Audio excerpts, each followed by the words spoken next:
성경 보겠습니다. 마가복음 8장 27절입니다. 마가복음 8장 27절입니다. 제가 읽겠습니다. 예수와 제자들이 가이사랴 빌립보 여러 마을로 나가실새 노중에서 제자들에게 물어 가로되 사람들이 나를 누구라 하느냐 여짜와 가로되 세례 요한이라 하고 더러는 엘리야 더러는 선지자 중에 하나라 하나이다. 또 물으시되 너희는 나를 누구라 하느냐 베드로가 대답하여 가로되 주는 그리스도시니이다 하매 이에 자기의 일을 아무에게도 말하지 말라 경계하시고 인자가 많은 고난을 받고 장로들과 대제사장들과 서기관들에게 버림받아 죽임을 당하고 사흘 만에 살아나야 할 것을 비로소 저희에게 가르치시되 드러내놓고 이 말씀을 하시니 베드로가 예수를 붙들고 가나매 예수께서 돌이켜서 제자들을 보시며 베드로를 꾸짖어 가라사대 사단아 내 뒤로 물러가라 네가 하나님의 일을 생각하지 아니하고 도리어 사람의 일을 생각하는도다 하시고 무리와 제자들을 불러 이르시되 아무든지 나를 따라오려거든 자기를 부인하고 자기 십자가를 지고 나를 좇을 것이니라. 일단 34절까지 읽어드렸습니다. 우리 교재는요 성경 강론 14권 7188페이지를 보도록 하겠습니다. 성경 강론 14권 7188에 보시면 마가복음 8장 27절부터 10장 45절까지 낮아질 신분에 대한 증거 내용이 나타납니다. 자, 여기서 보시면은 그 밑에 본문을 좀 보시면 예수께서 구약의 언약을 성취하러 오신 그리스도이심을 낮아질 신분에 의해 증거하는 내용이 나타납니다. 그 내용 가운데 먼저 9장 37절까지는 버림받을 사실을 증거하시고요. 9장 38절에서부터 10장 45절은 버림받을 결국에 의해 증거하신 내용입니다. 그러니까 지금 8장 27절부터 9장 37절까지 모든 내용은 다양한 사건들이 많이 나타나지만 버림받을 사실, 미래형이죠. 반드시 앞으로 버림받게 된다는 것을 알려주는 내용입니다. 증거하시는 내용이고요. 그 다음에 9장 38절부터 10장 45절은 그렇게 버림받아서 그 결과가 어떻게 되는지, 그 마지막이 어떻게 되는 것인지까지 얘기해 주세요.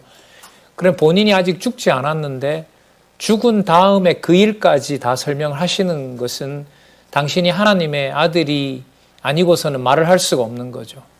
그러니까 하나님이 정해놓지 않은 일을 말을 할 수가 없는 겁니다. 그러니까 결국을 말씀하신다는 말은 이 마지막까지 모든 일들이 어떻게 되어 있다? 정해져 있다는 사실을 전제로 하는 겁니다.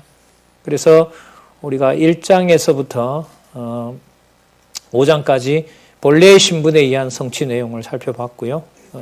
하나님 아들의 신분이었다는 것을 중심으로 살펴봤습니다. 그러므로 이렇게 되죠. 그러므로 6장에서부터 이분은 낮은 신분으로 당신을 증거하셔야 돼요. 그러니까 하나님의 아들이심으로 높은 신분이 아니라 높은 신분은 10장 46절부터 나오고요. 일단은 이분이 반드시 낮아지셔야 돼요. 그러니까 낮아지시는 것에서 아버지 아들의 증거를 보여주셔야 됩니다. 그래서 마가복음은 버려지신다는 얘기를 하시면서 바로 또 뭘 말씀하시냐면 사람들이 들을 수 없는 말씀을 하시고 특히 표적을 보여주세요. 그래서 마가복음은 내가 배척당하고 내가 버려지고 앞으로 내가 죽게 될 것이라는 것을 말씀하십니다. 그리고 무슨 사건이 같이 동반되냐 하면 표적을 보여주세요. 표적을 보여주세요. 이게 이제 그 성경이 하나님 말씀인 아주 중요한 증거입니다. 마가복음에서는. 물론 다른 부분도 그렇지만은요. 그러니까 낮아지는 것을 우리 마음대로 마음먹는다고 결코 낮아질 수가 없는 것입니다. 그걸 예수님께서 이제 먼저 8장 27절부터 9장 37절까지 버림받을 사실을 증거하시는 내용이 나타나는데 7190페이지 버림받을 신분을 가르쳐 주세요. 지금 읽었던 8장 27절부터 아까 3절까지 읽었었는데요. 38절까지 나타나는 내용은 버려져 죽었다가 살아날 신분을 밝혀주시면서 가르쳐 주십니다. 그 버림받는다는 사실을 가르쳐 주시죠. 자, 왜 그러느냐? 바로 그리스도이기 때문에 그렇다는 겁니다. 자, 가이사라 빌립보 지방에 갔습니다. 그 지방에서 이제 일어났던 일이죠. 예수님이 물어요. 먼저 제자들이 안 묻고, 야, 날 누구라 그러냐, 사람들이. 그랬더니 세례 요한이라고 그러고 엘리야라고도 그럽니다. 선지자 중 하나라고도 얘기를 하고요. 이랬더니, 그럼 너희들은 나를 누구라 그러느냐? 이렇게 물어요. 자, 우리는 여러분 여기 들어갈 때 이제 이 위에 제목을 꼭 가지고 들어가셔야 돼요. 지금 9장 37절까지 나오는 내용은 버림받을 사실입니다. 그러니까 버림받을 사실에 맞추어서 이 본문이 해석이 돼야 된다는 겁니다. 지금 이 책은. 자, 먼저 볼게요. 베드로가 뭐라고 대답하냐면 주는 그리스도시니이다. 이렇게만 얘기합니다. 마태복음하고 좀 다르죠. 기록 목적이 다르니까요.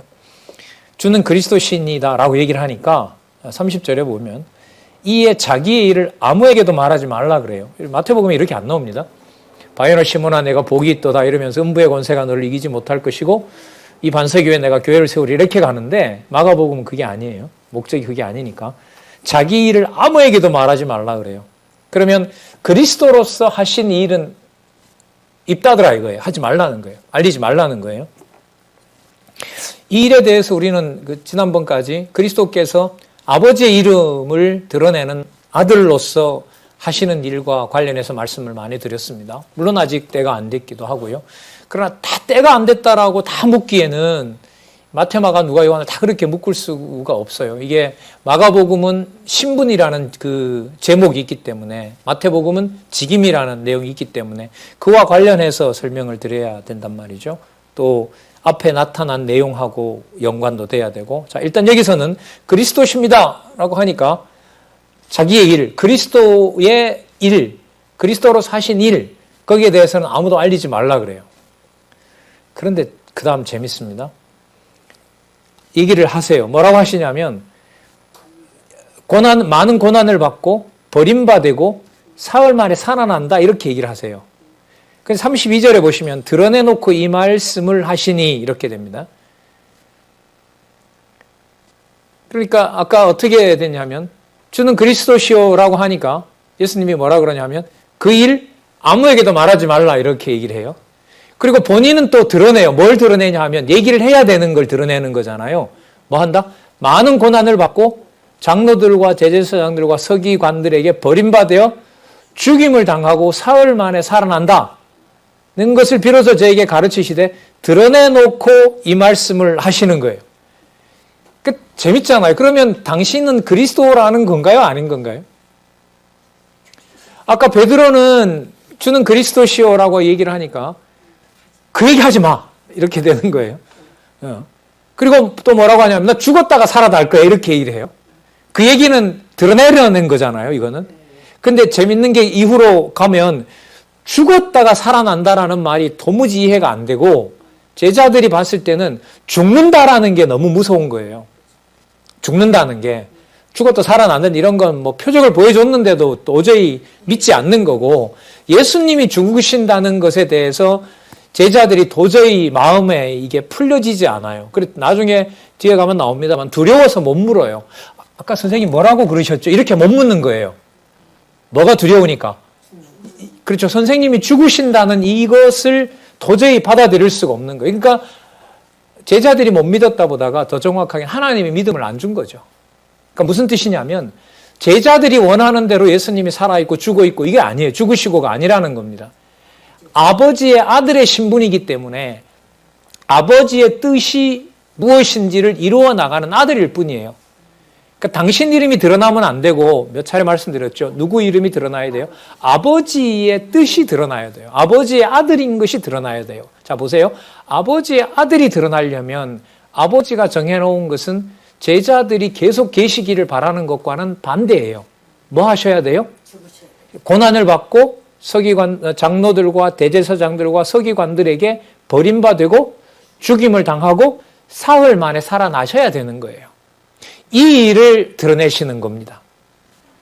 결국 그게 그거 아니냐. 그리스도라고 하는 것은 뭐 하라고 하고 얘기하지 말라고 그러고, 자, 그럼 그리스도라는 사실을 드러내지 말라고 하는 것은 누구의 신분이라는 것과 관련이 돼요? 아버지의 아들이라는 신분이 강조가 돼요. 왜냐하면 그리스도가 맞지만은 드러내면 돼요, 안 돼요? 안 되는 거예요. 드러나면 안 되는 거예요. 그럼 드러나지 않는다라는 것은 결국 아버지의 뜻대로 당신이 뭐 해야 된다는 거죠? 죽어야 된다는 거. 이렇게 연결이 돼요. 당신이 그러니까 그리스도의심을 드러내지 말라고 하는 것은 그 다음 당신이 말하는 것하고 관계가 되죠. 당신이 드러나지 않는다는 것은 아버지의 뜻이 드러나는 것이고, 아버지의 뜻은 계속 제자들과 살아있는 것이 아니라 뭐 한다? 죽었다가 살아나는 것이다라는 거예요. 근데 뒤에 나타나는 상황을 보면 예수님이 죽으시는 것이 아버지의 뜻대로 죽으시고 부활하신다는 것을 제자들은 못 믿어요. 믿지 못하게 해요. 왜요? 너무 두려워서. 너무 두렵기 때문에. 예. 믿음을 안 주면 두려움을 당할 수밖에 없는 거죠. 자, 이럴 때 베드로가 그럽니다.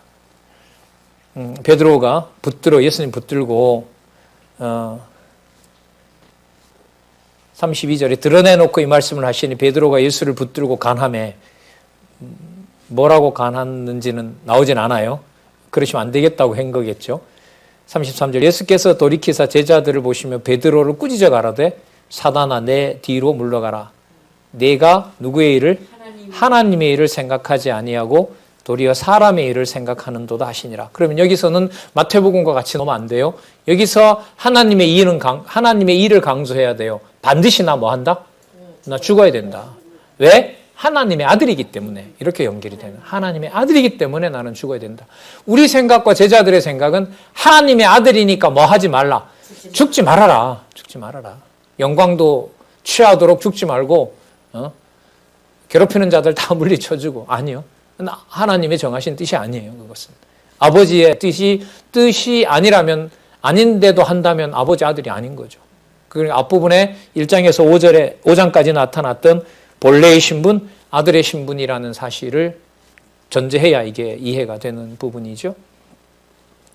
그러면 사실은 말씀이 본인뿐만 아니라 이제 당신을 따라오려고 하는 자, 그러니까 당신과 함께 하는 자들은 34절에 중간에 나를 따라오려거든 자기를 부인하고 자기 십자가를 지고 나를 쫓을 것이니라. 그도 이렇게 죽어야 된다. 이렇게 되는 겁니다. 나중에 이것은 제자들에게 대부분 다 이루어지죠. 그러면서 35절에 이제 일반화합니다. 누구든지 제 목숨을 구원코자 하면 잃을 것이요. 누구든지 나와 내 목숨을 위하여 제 목숨을 잃으면 구원하리라. 나와 복음을 위하여 이렇게 됩니다. 나와 복음을 위하여. 그러니까 아버지의 아들 된 그리스도를 믿는 것으로 인하여, 그것을 전하는 것으로 인하여 목숨을 잃으면 구원을 얻는 것이다. 그러니까 그리스도와 함께 죽고 실제로 순교한 많은 그 사도들과 또 많은 제자들이 있죠. 또 역사에도 많습니다. 어쨌든 나와 복음을 위하여 제 목숨을 잃으면 구원하리라. 만일 사람이 온천하를 얻고도 제 목숨을 잃으면 무엇이 유익하리요? 사람이 무엇을 주고 제 목숨을 바꾸겠느냐? 누구든지 이 음란하고 죄 많은 세대에서 나와 내 말을 부끄러워하면 인자도 아버지의 영광으로 거룩한 천사들과 함께 올 때에 그 사람을 부끄러워하리라. 그러면 부끄러워하지 않게 된다면 아까 35절에 나왔던 대로 나와 복음을 위하여 그리고 나와 내 말을 위하여 뭐 당하게 된다? 목숨을 잃게 된다. 목숨을 잃게 된다.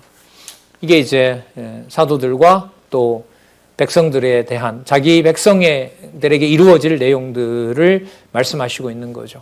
원천은 뭐냐 하면 그리스도이심으로 하나님의 아들이심으로 이분은 반드시 뭐 하셔야 된다? 많은 고난을 받고 장로들과 제사장들과 서기관들의 버림받아 죽임을 당하시고 사흘 만에 살아나셔야 된다는 것을 가르쳐 주시는 겁니다. 따라서 이 내용의 핵심은 바로 뭐 한다? 반드시 버림받게 된다. 버림받게 된다. 그래서 버림받을 신분을 사실을 얘기를 해 주시면서 또한 가르쳐 주시는 내용이 바로 이 내용입니다. 여러분 좀 지나왔는데요. 뒤에 나오네요. 죄송합니다. 뒤에 나오는데 이제 그 부분 좀 이따 이제 살펴보도록 할게요. 자, 당신이 죽으신다고 그러고 부활하신다고 그러잖아요.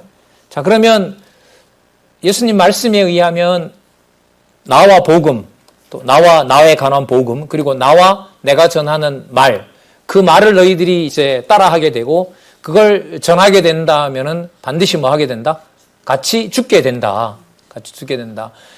그러면 복음을 위하여 고난을 받는다고 하는 것이 하나님의 정하신 뜻이고, 그것이, 자, 잘 들어보세요. 이것이 내가 이렇게 만들어내는 것이 아니라 바로 누가 그렇게 정해놓은 것이다?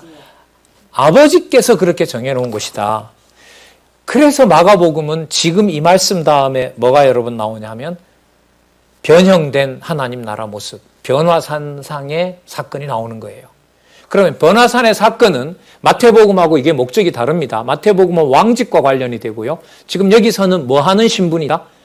버려지는 하나님의 아들이심으로 반드시 뭐 한다? 버려지는 신분을 설명하기 위해서 그렇게 하는 거예요. 그럼 한번 사건들은 여러분 들으셨겠지만 본문에 들어가서 하나님의 아들로서 버림받을 신분을 얘기하는 부분이 그 다음에 이 사건에서 어디에 나타나는지 그 본문을 한번 찾는데 한번 집중을 해보시기 바랍니다. 자, 일단 넘겨보시면은요.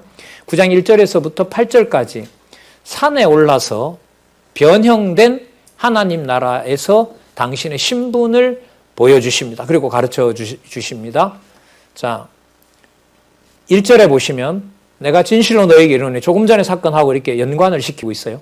여기 섰는 사람 중에 죽기 전에 하나님 나라가 권능으로 임하는 것을 볼 자들도 있느니라. 여러분, 지금 이 사건은 뭐냐 하면 예수님이 버림받아 죽는다는 거잖아요. 근데 죽는다는 건데, 여러분, 예수님이 죽어야 하나님 나라의 권능이 드러납니까? 아니면 예수님이 살아있어야 하나님 나라의 권능이 드러나기가 쉽습니까? 통상적으로 생각을 해보면 살아있으면서 드러내야 되잖아요. 그게 어려운 거예요, 이게. 지금 맥락은 예수님께서 죽으신다는 것에 지금 다들 두려워하고 있는데 예수님이 뭐라고 말씀하시냐면 하나님 나라가 권능으로 임한다는 거잖아요. 그죠? 하나님 나라가 권능으로 임한다는 것은 죽는다는 것보다가 뭐 한다는 거죠? 산다, 계속 살아계신다, 이런 걸로 가야 된단 말이에요. 그래서 이게 이제 쉽지가 않고 본문을 이제 이 단락을 끝까지 읽어봐야 되는 거예요. 잘. 자, 베드로, 야고보, 요한 데리고 갑니다. 베드로, 야고보, 요한을 데리고 갔는데 예수님의 모습이 변형이 되고 3절에 옷이 광채가 나고 세상에서 빨래하는 자가 그렇게 희게 할 수 없을 만큼 흰 옷을 입고 변하신 거예요. 흰 옷으로. 그 다음에 엘리야와 모세가 나타납니다. 엘리야와 모세가 나타나요. 여러분, 엘리야와 모세가 나타나서 뭘 얘기했을까요? 무슨 얘기했을까요? 안 나옵니다, 본문에는. 자, 여러분, 여기서 이제 이게 맥락이 중요한 거예요. 지금 이 맥락은 전체적으로 무슨 맥락이라고요? 버려지신다는 거예요. 마태복음의 이 맥락은요, 모세와 만약에 그 엘리야가 얘기를 했다면은요, 당신은 왕직을 가진 메시아입니다. 이렇게 연결을 했을 거예요, 제가. 위에 제목이 왕직이니까. 근데 지금은 뭐예요? 낮은 신분. 그래서 버려지신다는 겁니다. 이렇게 달라요, 성경이. 여러분, 변화산 사건 잘 아시죠? 이렇게 알죠? 근데 진짜라고 하면 마태복음과 마가복음의 목적이 너무 다른 거예요, 이게. 다르잖아요, 여러분, 지금. 자, 베드로가 얼떨결에 초막셋을 짓고 예수님을 위하여, 모세를 위하여, 엘리야를 위해서 짓겠다고 했죠. 근데 6절의 해석을 보면 너무 재밌어요. 이는 저희가 심히 뭐하여? 무서워함으로 저가 무슨 말을 하는지 알지 못하더라. 정신이 나간 소리를 한 거죠. 우리가 말하는. 그럼 이 표현이 참 재밌어요. 심히 무서운 거예요. 그러니까 여러분 잘 보세요. 아까 버려진다고 했을 때도 절대로 그러면 안 됩니다라고 베드로가 간해버렸잖아요. 그리고 그런데 베드로가 그렇게 간한다고 돌아가시지 않으면 돼요, 안 돼요? 안 돼요. 반드시 돌아가셔야 된단 말이죠. 자, 그러면 모세와 그 변화산에서 모습을 바꿨는데 그 장면을 보고 모세는 또 뭐예요? 또 두려운 거예요. 또 두려운 거예요. 그러면 여러분 여기서 공통점이 뭐냐 하면 아까도 두렵고 그런 일이 안 된다고 했고 지금도 보면 두려운 거잖아요. 그럼 이 해석의 핵심은 바로 뭐냐 하면 예수님께서 뭐 하신다는 거예요? 돌아가신다는 거거든요. 그 영광스러운 모습이다라는 말은 뭐냐면 베드로가 얘기했던 데도 그리스도가 맞아요. 그냥 모세와 엘리야가 나타나서 그리스도의 그 변형된 모습에서 그들이 어쨌든 예수님의 제자였단 말이에요. 예수님의 통치를 받는 선지자들이란 말이에요. 근데 그 모습의 광경이 뭐냐면 너무너무 무서운 거죠. 그 말은 예수님이 죽을 신분이다 아니다. 일반적으로 생각했을 때 아니죠. 죽을 신분이 아닌 거죠. 죽을 신분이 아닌 거예요. 그러나 지금 시작된 말은 예수님은 반드시 뭐 하셔야 돼요? 죽으셔야 돼요. 그럼 보세요. 죽으신다고 하는데 마치 죽는 모습처럼 초라한 모습으로 뭐 이렇게 변형이 됐다면 아 저렇게 돌아가시는 거구나라는 건데 지금 이 내용에 보면 죽으신다고 하지만은 모습은 절대로 뭐 하지 않을 뿐이에요. 죽지 않으실 분인 거예요. 그럼 이게 설명이 좀 필요해요. 무슨 설명이 필요하냐면 당신이 분명히 죽으시지만 힘이 없고 무능력하고 바리새인들과 서기관들로부터 당해서 죽으시는 것이 아니라 누구이기 때문에 베드로가 두려워할 만한 하나님의 아들이기 때문에 하나님의 정하신 아버지가 정하신 뜻이 이루어지기 때문에 당신이 뭐 할 수밖에 없다? 죽을 수밖에 없다는 설명이 되는 거예요. 그래서 지금 6절에 그 말씀이 나오고요. 7절에 그 답이 나와요. 마침 구름이 와서 저희를 덮으며 구름 속에서 소리가 나되 이는 누구라? 내 사랑은. 이거 아버지가 말씀하시는 거잖아요. 그리고 이 사건의 마무리를 아버지 하나님이 해주시는 거예요. 베드로는 뭐 해버리는 거고 두려운 거고 예, 그 통치자의 모습에 대해서 두려워하는 거고 그걸 7절에서는 내 사랑하는 아들이라 그러고 그 다음 보세요. 너희는 뭘 들으라? 저의 말을 들으라. 예수님의 말을 들으라고 했잖아요. 예수님 무슨 말 했어요? 나 죽는다. 그러면 당신이 죽는다고 한 것이 내가 당하거나 내 마음대로 죽는 것이 아니라 내 사랑하는 아들이라고 했으니까 아버지의 사랑하는 아들임으로 죽으신다는 거예요. 근데 이 말이 우리가 이해를 하기가 쉬워요, 어려워요? 그렇죠. 우리는 하나님의 아들이면 뭐 하지 않는 걸, 그렇죠. 죽지 않는 걸로. 어차피 다시 살아날 거라면 죽지 않으시면은 우리 머릿속에 이해가 되는데 우리가 받아들일 수 없는 내용이 우리의 상식으로 하나님의 아들임으로 뭐 하셔야 된다? 죽으셔야 된다. 그래서 여러분에게 그런 말씀을 드렸던 거죠. 하나는 뭐냐면 죽는 것을 따라하는 설교용이 아니다라는 거예요. 고린도후서 13장 3절 예를 많이 들었잖아요. 자기 몸을 뭐해도 불사름에 내어줘도 사랑이 없으면 아무것도 아니라는 거죠. 그러니까 하나님의 사랑을 통하여 하나님의 복음을 위하여 고난을 받아서 죽게 된 건지 자기 의를 위해서 죽게 된지를 우리가 판단할 수가 없는 거예요. 그러면 그리스도가 죽으시는 것은 우리가 왜 따라할 수 없느냐?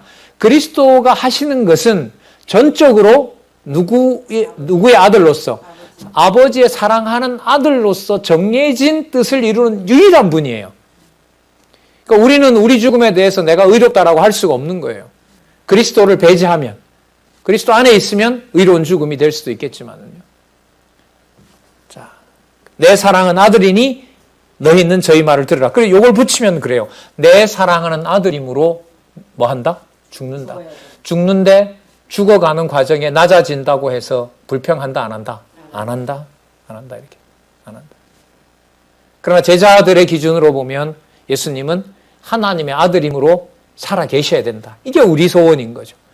우리가 하나님의 아들이므로 우리가 원하는 욕심도 그대로 이루어져야 된다. 이게 우리가 가지는 세상 사람들의 생각이라면 예수님은 하나님의 아들이심으로 사랑하는 하나님의 아들이므로 누가 좋아하는 일, 하나님이 좋아하는 일만 하시는 분이에요.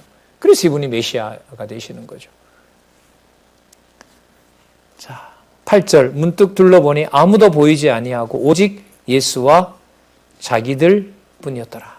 그럼 앞부분하고 연결됐죠? 저희 말을 들으라. 저희 말을 들으라는 말은 아까 8장 35절에서 뭘 잃어야 된다? 목숨을 잃어야 된다고 했고 목숨을 잃어야 아까 뭘 얻는다 그랬어요? 목숨을 얻는다라고 얘기를 한 거죠. 그러면 뭐 하는 것이 뭐 하는 거예요? 목숨을 버리는 것이 사랑하는 아버지의 아들로서 구원을 얻게 되는 거죠. 영원한 생명을 확증해 주시는 거가 되겠죠. 예수님에게는. 여러분, 이 말을 예수님께서 하시고 이제 내려와요. 내려오는 길에, 야, 지금 너희들이 이거 본 거 있잖아. 이거 밑에 내려가면 얘기하라 그럴까요? 하지 말라 그럴까요? 아니, 성경은 이제 하지 말라고 나오긴 나오는데요. 하고 싶겠죠. 야, 왜요? 야, 나 3명밖에 안 갔잖아요, 지금. 베드로하고, 야고보하고요. 야고보 요한은 형제거든요. 이 특별히 데리고 가서 봤는데 이게 입에 근질근질해서 살 수 있겠어요? 근데 지금 이게 말을 못하는 부분이 있어요. 왜냐하면 아까 하나님께서 뭐라 그랬냐면 저희 말을 들으라고 했잖아요.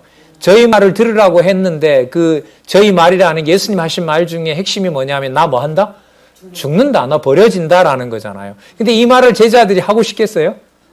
안 하고 싶은 거죠. 그리고 그게 두려워서 말을 못해요.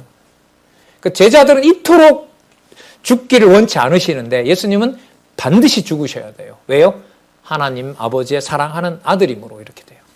그러니까 하나님께서 정해놓은 뜻을 깨닫게 하고 알려주신다. 말씀을 통하여 알려주신다고 하는 것은 진짜 이것도 생명과 관련돼요. 죽고 사느냐 문제와 직결되는 거죠.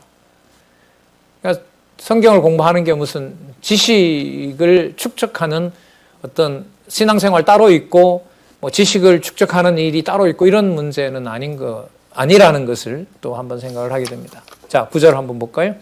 저희가 산에서 내려올 때 예수께서 경계하시되 인자가 죽은 자 가운데서 살아날 때까지는 본 것을 아무에게도 이르지 말라 하시니 저희가 이 말씀을 마음에 두며 서로 문의하되 죽은 자 가운데 살아나는 게 뭐냐 도대체. 그러면 이 말은요, 예수님께서 입단속을 시킨 거잖아요. 근데 그 사람들이 그게 믿어져요? 안 믿어져요? 안 믿어지는 정도가 아니라 그게 뭔 말인지를 모르는 거죠. 우리가 그런 거 있잖아요. 저 그런 비판 저 많이 받았잖아요, 박 강사. 박 강사 말하는 게 뭔 말인지 모르겠어. 저게 뭔 얘기 하는 거예요, 도대체? 요즘은 조금 덜한 것 같아요. 요즘은 그게 그런 거였구나 하는데 웃으시는 우리 권사님마저도 그냥 주일날 아침 강론 시간에 제 이름이 주보에 나오면 아침부터 막 가슴이 뛰었다잖아요. 또 모르는 얘기 막 쏟아낼까 봐 말 더 빠르지, 모르는 얘기 하지, 이상하게 연결시키지, 이렇게 해서 막 가슴이 뛰었다고 하잖아요. 인간 세계에도 그게 생기는데 예수님께서 본 것도 너무 무서워요. 또 예수님은 그걸 또 뭐예요? 하지 말라고 하세요. 그리고 또 본인은 또 뭐 하신다고 해요? 죽는다고 해요. 죽었다 살아난다고 그래요. 이게 도저히 정리가 안 되는 거예요. 이걸 어떻게 정리를 해요? 여러분, 그래서 분명한 건 뭐냐면 그리스도가 버려지시는 것은 제자들이 납득할 수 없다는 것은 누구 뜻대로 되어지는 일이다 지금. 그렇죠. 그래서 아버지 아들이 된다는 거예요. 이게. 자, 그런데 물어요. 이해가 안 됐던가 봐요. 자, 뭐라고 묻냐 하면 11절에 이에 예수께 묻자와 가로되 어찌하여 서기관들이 엘리야가 먼저 와야 하리라 했습니까? 여러분, 아까 이 세 사람은 가서 누구 만났죠? 엘리야 만났죠? 근데 그 엘리야가 왔어요? 안 왔어요? 아니, 세례 요한으로 온 건 맞는데 그 엘리야가 온다고 했으니까 사람들은 엘리야가 오는 줄 아는 거잖아요.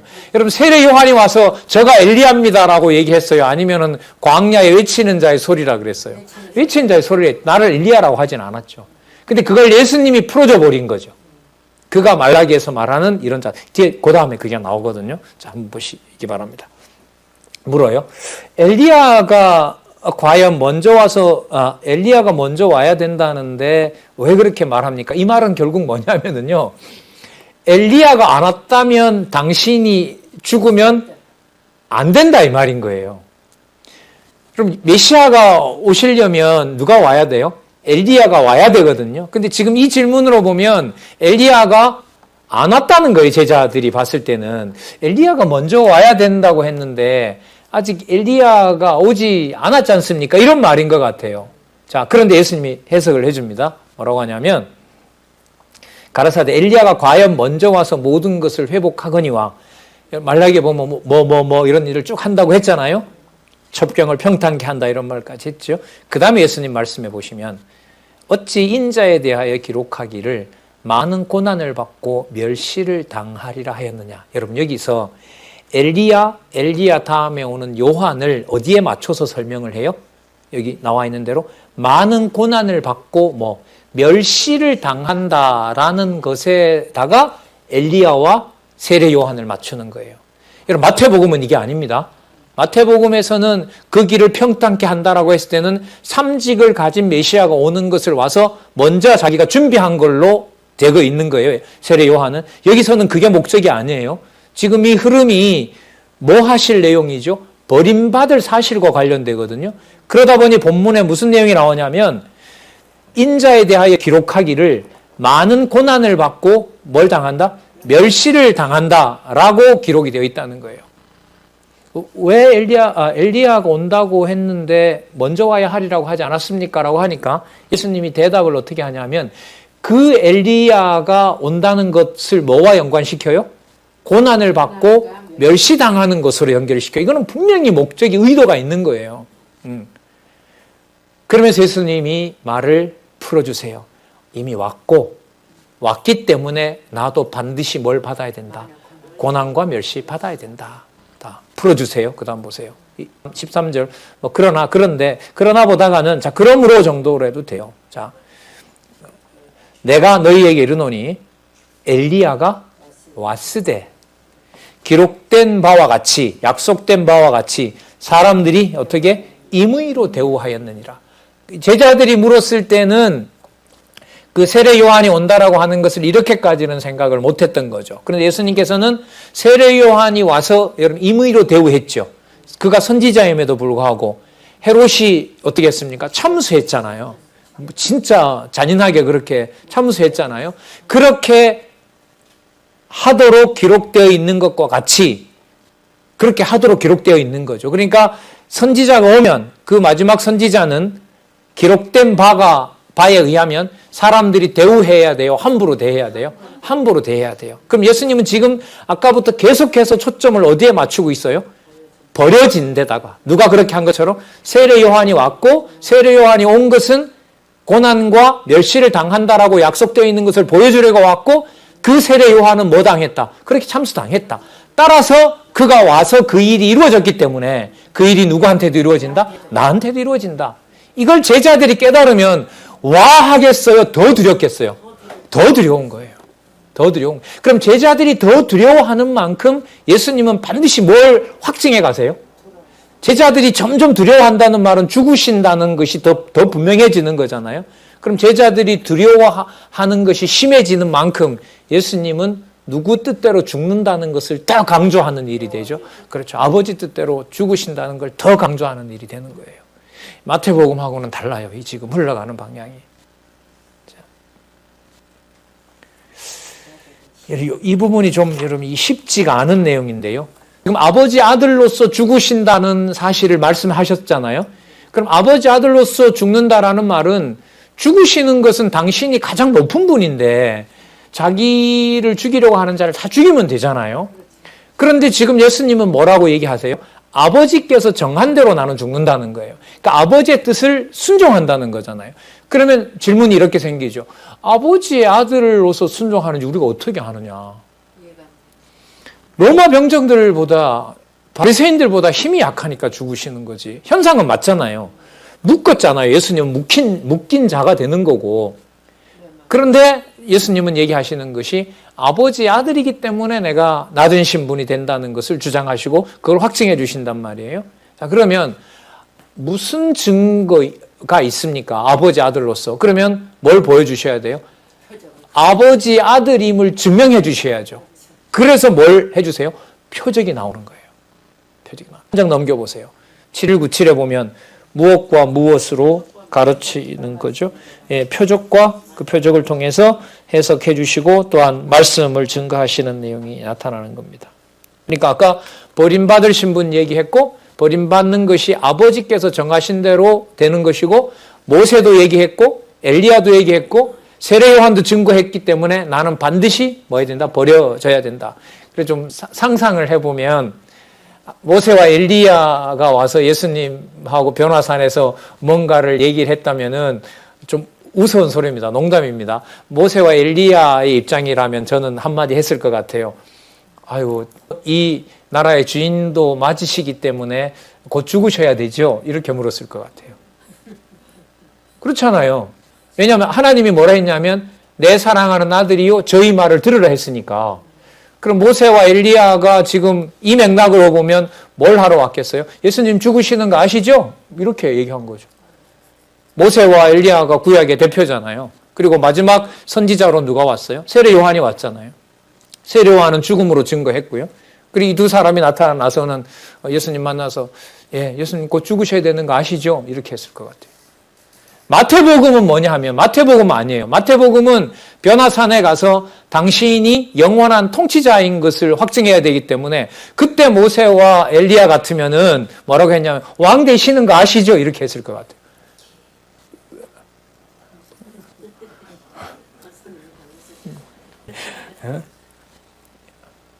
안 그러면은 마태복음이나 마가복음이나 똑같아요. 이런 말을 해야 돼요. 저는 지금 굳이 다르게 말하려는 거고. 왜요? 아까 마태복음에는 어떤 맥락이고 왕집과 관련된 거니까 모세와 엘리야가 왕이 맞으시네요 라고 했을 거고, 여기는 지금 버려지셔야 되는 거니까 돌아가셔야지요. 이거 이렇게 되는 거죠. 그런데 제자들은 이걸 믿어요, 못 믿어요? 못 믿는 거죠. 세례 요한처럼 죽는다라는 게 받아들여지지 않는 거죠. 그래서 여러분 너무 두려워서 제자들마저도 제자들마저도 버리게 됩니다. 자, 표적 볼게요. 이 마가복음 이 사건의 볼륨이 되게 두툼합니다. 본문 내용이 많아요. 많으면서 그 어떤 한 사건을 이렇게 전하거든요. 자, 9장 14절에서부터 29절을 한번 보시기 바랍니다. 귀먹고 벙어리 된 귀신을 쫓는 표적으로 신분을 드러냅니다. 무슨 신분을 드러낼까요? 위에 올라가면 무슨 신분? 9장 14절부터 37절까지 표적과 말씀으로 가르치는데 그게 무슨 신분으로? 8장 27절부터 10장 45절까지 무슨 신분? 낮아질 신분이에요. 자, 벌써 이게 쉽지 않잖아요. 보세요. 표적 이러니까 바로 뭐 왕으로 가버리고 이러면 안 된단 말이에요. 지금 이 흐름은 예수님께서 뭐 하신다? 죽으신다. 그리고 버려지신다. 그리고 낮아지신다. 누구이기 때문에? 하나님의 사랑하는 아들이기 때문에. 모세도 증거했고 엘리야도 증거했고 세례 요한도 증거했으므로, 그럼 그 다음에 어떤 표적이 나오더라도 그 표적은 뭐와 연관이 돼야 돼요? 낮아지는 것하고 연관이 돼요. 그래서 마태복음하고 다른 거예요. 하지만 맥락은 버림받는다는 사실을 염두에 두시고 한번 보자고요. 자, 벙어리 들린 아들을 고쳐달라고 합니다. 자, 그런데 예수님 상세하게 물어요. 18절에 보시면 귀신에게 잡히면은 거꾸러지고 거품을 흘리고 이를 갈고, 그러니까 사람이 완전히 망가지는 거죠. 자, 그런데 예수님이 변화산에 있을 때 제자들에게 데리고 왔는데 제자들이 고쳤어요? 못 고쳤어요? 못 고쳤어요. 셋은 가서 입 다무는 일이 벌어졌고 베드로가 너무 두려워해버렸고 밑에 있는 자들은 귀신한테 졌고 귀신은 졌어요. 자, 19절부터 한번 보도록 하겠습니다. 대답하여 가라사대 아이고 내가 왜 너무 늦었구나, 빨리 와서 내가 했어야 되는데, 이렇게 안 하시고 대답하여 가라사대 뭐라 그래요? 믿음이 없는 세대여 내가 얼마나 너희와 함께 있으며 얼마나 너희를 참으리요. 여러분 이 말도 해석을 하려면 뭐와 연관이 돼야 돼요? 예수님이 뭐 하시는 거? 버림받을 신분이라는 것하고 연관이 돼야 돼요. 그러면 연관은 돼요. 이 말에도 보면 이 세대가 감당할 수 있다 없다? 없다는 말은 뭐 한다는 거예요? 버려진다는 얘기인 거죠. 버려지는데 왜 버려지느냐? 표적을 보여주면서 하시는 말씀이 내가 하나님 아들이기 때문에 버려진다. 이렇게 되는 거예요. 그러니까 현상적으로 보면 제자들까지도 버리는 거지만 누구 뜻대로 버려지는 거죠? 아버지 뜻대로 아버지 정하신 뜻을 이루게 되는 겁니다. 이 면이 마가복음 이 본론에서 매우 중요한 부분이 돼요. 이런 것을 소개를 올바르게 이렇게 한 경우가 별로 없거든요. 여기서 낮아지는 걸로 연결하기 힘들어요.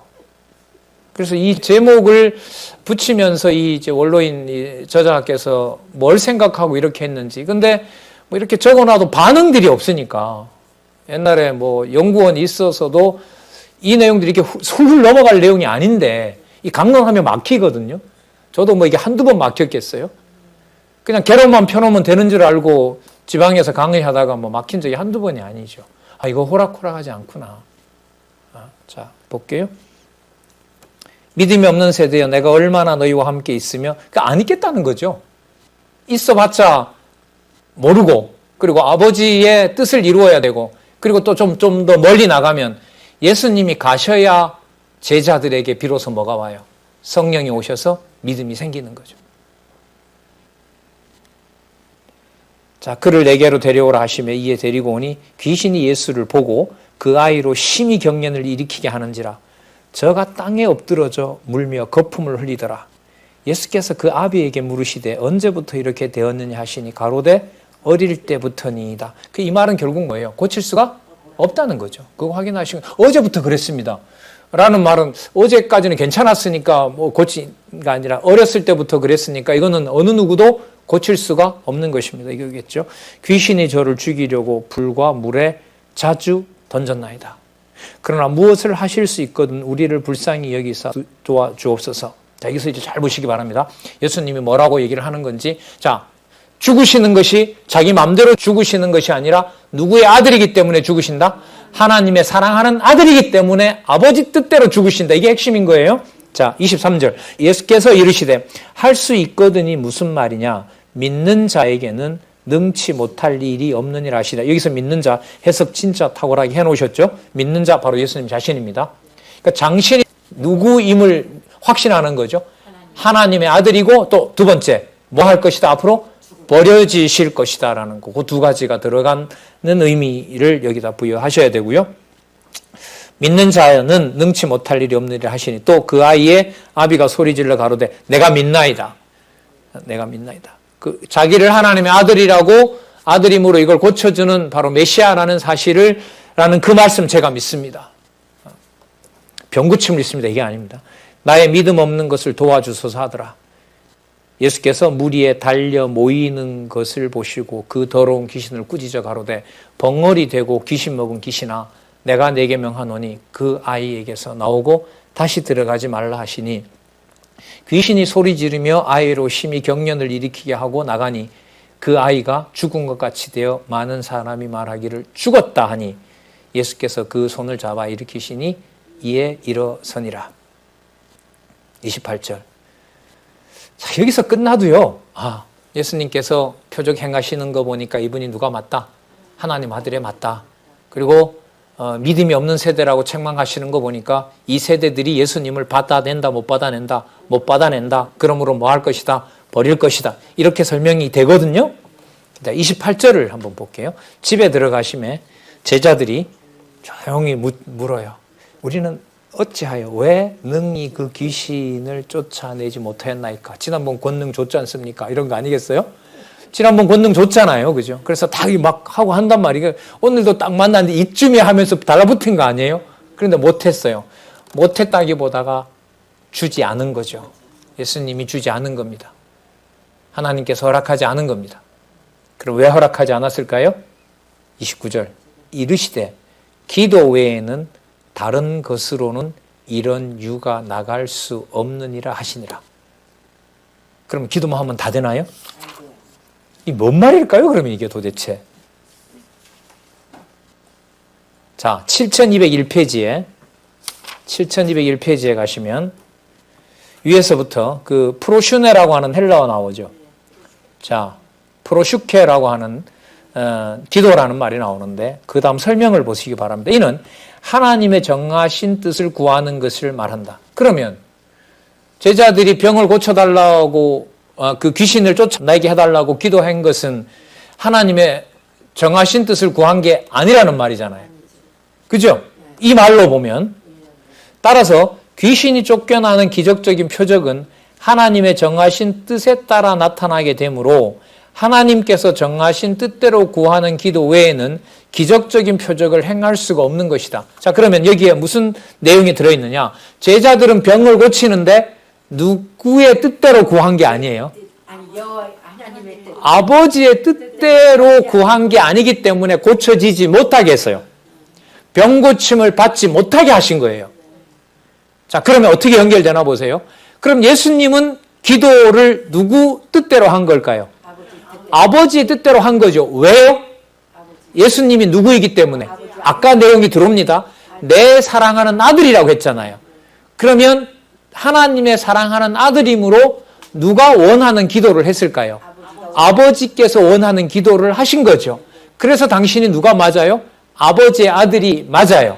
그러므로 아버지가 저희 말을 들으라고 한 것처럼 예수님이 죽으신다고 하는 것은 이 표적을 통해서도 보여주신 것처럼 아버지의 아들로서 죽는 것이지 힘이 없어서 당해서 죽는 것이 아니다. 이렇게 연결이 돼요. 자, 그러니까 기도라고 하는 말을 아까 이제 원리로 설명을 해 주신 거예요. 그래서 잠시 제가 이제 풀어드렸는데 하나님의 아들이심으로 당신을 확증하신 거예요. 그래서 제자들을 고칠 수 없게 만들어 놨어요. 그러면 예수님은 왜 고칠 수 있었습니까? 라고 물으면서 누굴 증거해요? 당신이 누구다? 하나님의 아들임을 증거해요. 그럼 하나님의 아들로 증거하시는 이유는 뭐냐면 지금 버려지시는 내용이 당신이 당하는 것이 아니라 누구의 뜻을 이룬다? 아버지의 뜻을 이룬다. 그러면 1장에서부터 5장 제목이 들어오죠. 무슨 신분? 본래의 신분인 아들 신분이라는 게 들어오게 되는 거예요. 이 마가복음의 내용이 여러분 이렇게 이제 연결이 되는데요.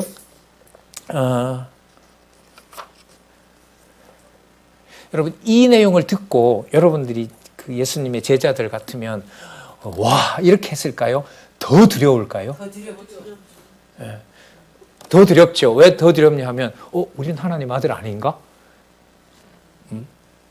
자, 그리고 또 무슨 얘기가 지금 계속해서 이게 마음에서 떠나질 않아요? 뭐 한다? 그래, 죽는다. 자, 그래서 30절 좀 더 볼게요. 그곳을 떠나 갈릴리 가운데로 지날새 예수께서 또 뭐라 그래요?